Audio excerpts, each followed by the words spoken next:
ನೋಡ್ರಿ ದುರ್ದೈವ ಇದು. ಯಾಕಂದ್ರೆ ನ್ಯಾಷನಲ್ ಇಂಟ್ರೆಸ್ಟ್ ಇದ್ದಿದ್ದು ಮತ್ತು ಈ ರೂಪಾಯಿಯ ಸಿಂಬಲನ್ನು ಮೋದಿ ಮಾಡಿದ್ದ, BJP ಮಾಡಿದ್ದ.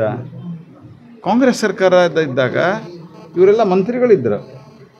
ಅದರಲ್ಲಿ ಈ ರಾಜ, ದಯಾನಿಧಿ ಮಾರನ್ನು, ಅದಕ್ಕಿಂತ ಮೊದಲು ಇನ್ನೊಬ್ಬರು ಇದ್ದರು, ಅವ್ರ ಹೆಸರು ಮರ್ತೋಯ್ತು ನನಗೆ. ಯಾಕಂದರೆ ನಾನು ಜನರ ಆಶೀರ್ವಾದದಿಂದ, ಶ್ರೀಕೃಷ್ಣ ಅನುಗ್ರಹದಿಂದ ನಾನು ಅವತ್ತೂ MP ಇದ್ದೆ, ಇವತ್ತು MP ಇದ್ದೇನೆ. ಕಳೆದ 21 ವರ್ಷದಿಂದ ನಾನು MP ಆಗಿ ಕೆಲಸ ಮಾಡ್ತಾಯಿದ್ದೀನಿ. ನಾನು ಕೇಳೋದು, ಹಂಗಾರೆ ಅವತ್ತು ನೀವು ಸರ್ಕಾರದಲ್ಲಿದ್ರಲ್ಲ, ಯಾಕೆ ತೀರ್ಮಾನ ತೊಗೊಂಡ್ರಿ?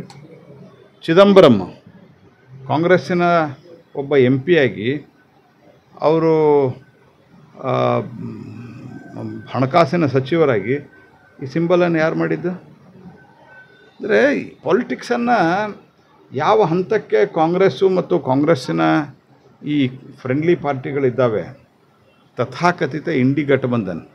ನಾನು ಕೇಳೋದು, ನೀವು ಮಾಡಿದ ಸಿಂಬಲ್ಲು ಅದನ್ನೇ ನಮ್ಮದೇನು ಅದಕ್ಕೆ ಅಭ್ಯಂತರನೂ ಇರಲಿಲ್ಲ. ಅವಾಗ ನಾವು ಒಂದು ವಿರೋಧ ಪಕ್ಷದ ಸ್ಥಾನದಲ್ಲಿದ್ದು ಸಹಿತ ನಾವು ಪಾರ್ಲಿಮೆಂಟ್ದಲ್ಲಿದ್ದು. ಅವಾಗ we did not say anything. Okay, ಒಂದು ಅದನ್ನು ಕಾಂಪಿಟೇಷನ್ ಮಾಡಿ ತರಿಸಿದ್ದು. ಮಾಡಿದ್ದ್ಯಾರು? ತಮಿಳ್ನಾಡಿನವನು. ಅಂದರೆ ನೀವು ನಿಮ್ಮ ಕ್ಷುಲ್ಲಕ ರಾಜಕಾರಣಕ್ಕೆ ನಿಮ್ಮ ಫೇಲ್ಯೂರನ್ನು, ಅಂದರೆ DMK ಸರ್ಕಾರದ ಫೇಲ್ಯೂರನ್ನು ಕವರಪ್ ಮಾಡ್ಕೊಳ್ಳೋಕ್ಕೆ ಈ ರೀತಿ ನೀವು ಮಾಡಿ, ಆನಂತರ ಅದಕ್ಕೆ ರೂಪಾಯಿ ಬದಲಿಸ್ತೀವಿ. ಆಮೇಲಿಂದ ತ್ರಿಭಾಷಾ ಸೂತ್ರಕ್ಕೆ ತ್ರಿಭಾಷಾ ಸೂತ್ರ ನಾವು ಬಂದ ಮೇಲೆ ಆಗಿದೆ. ನೆಹರು ಕಾಲದಿಂದನೂ ತ್ರಿಭಾಷಾ ಸೂತ್ರ ಇತ್ತು. ಈಗ ಹೊಸ NEPಯಲ್ಲಿ ನಾವು PM ಶ್ರೀ ಸ್ಕೂಲ್ಗಳನ್ನು ಡೆವಲಪ್ ಮಾಡೋದಕ್ಕೆ ನಾವೇನು ಹೇಳಿದ್ವಿ? ತ್ರಿಭಾಷಾ ಸೂತ್ರವನ್ನು ಅನುಸರಿಸ್ಬೇಕು. ನಾವು ಅದರಲ್ಲಿ ಹಿಂದಿ ಇರ್ಬೇಕಂತ ಹೇಳಿದ್ದೀವ? ನಾವು ದಕ್ಷಿಣ ಭಾರತದಲ್ಲ.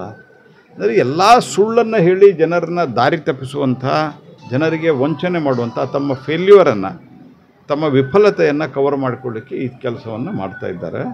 ಹಾಗಾಗಿ ಸೆಂಟ್ರಲ್ ಗೌರ್ಮೆಂಟು ನಾವು ಮಾಡಿದಂಥ ಪಾಸಿಟಿವ್ ಕಾರ್ಯಗಳ ಬಗ್ಗೆ ನಾವು ಮಾತನಾಡ್ತೀವಿ. ಇಲ್ಲಿ ಸದಾ ಕಾಲಕ್ಕೂ ನೆಗೆಟಿವ್ ಏನೋ ಚರ್ಚೆ ನಡೀತಾ ಇದೆ.